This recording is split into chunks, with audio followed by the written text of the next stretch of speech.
One God, Jesus, Jesus की पूजा करेंगे। आज अपने देश के अंदर जोमेटो, स्विगी, फिजिक्स वाला कोई भी कंपनी है, टाटा, वो बोले कि हम अपनी एक आर्मी रखेंगे, हम अपनी सेना रखेंगे। तो औरंगजेब ने 2 थप्पड़ मार के वहीं गिराया। बहुत बड़ी औरंगजेब की सेना थी, वहीं गिरा दिया ईस्ट इंडिया कंपनी को। देश को बेच आया ईस्ट इंडिया कंपनी के हाथ, सिर्फ इस चीज के लिए कि गद्दी मुझे मिल जाए। पंडित, ये चुटिया उटिया काटो, ये सब नहीं चलेगा आर्मी में। है बिहेव लाइक इंग्लिश जेंटलमैन।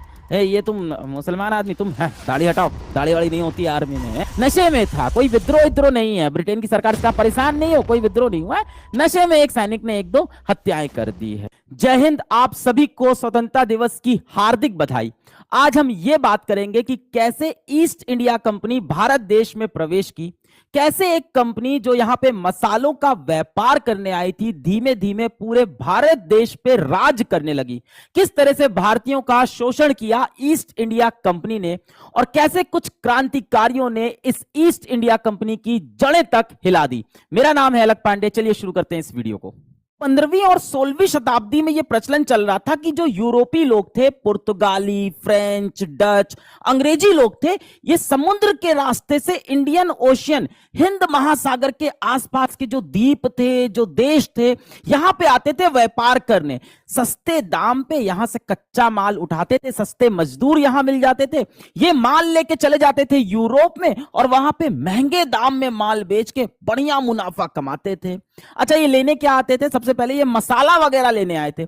यूरोपीय लोग को मसाले की क्या जरूरत थी? अब यूरोपीय लोग ना मीट के बड़े शौकीन थे, और मीट को अगर लंबे समय तक ताजा रखना है तो उसमें मसाले वगैरह डालने पड़ते हैं, दालचीनी, सिनेमन वगैरह डालने पड़ते हैं। तो सबसे पहले तो ये इस तरफ आए थे, हिंद महासागर की तरफ, मसालों का व्यापार करने। बाद में ये कॉटन, सिल्क, इंडिगो, हर तरह का व्यापार करने लगे। इसी कड़ी में सन 1600 में जन्म हुआ भाई ईस्ट इंडिया कंपनी का, ब्रिटेन के अंदर। अब ये ईस्ट इंडिया कंपनी एक प्राइवेट कंपनी है जो व्यापार करने इंडियन ओशन के आसपास आएगी, इसीलिए ईस्ट इंडिया है। ईस्ट इसलिए क्योंकि अगर आप देखो ब्रिटेन से ये ईस्ट दिशा में पड़ रहा है। तो ईस्ट इंडिया कंपनी के एक ऑफिसर थे विलियम हॉकिंस साहब। सन 1608 में समुद्र के रास्ते से होते ये पहुंचे गुजरात, सूरत के तट पे पहुंचे। जब ये सूरत के तट पे पहुंचे, उन्होंने कहा हमें तो देर हो गई है, हिंदुस्तान में तो पुर्तगाली लोग पहले से व्यापार कर रही है, हमसे पहले पहुंच गए हैं। पूरा ये सूरत वाले तट पे पुर्तगाली लोग व्यापार करते थे मसाले वगैरह का। अब इन्होंने कहा हम कैसे ईस्ट इंडिया कंपनी की यहां पे स्थापना करें। तो इन्होंने सोचा कि इस समय हिंदुस्तान का बादशाह कौन है।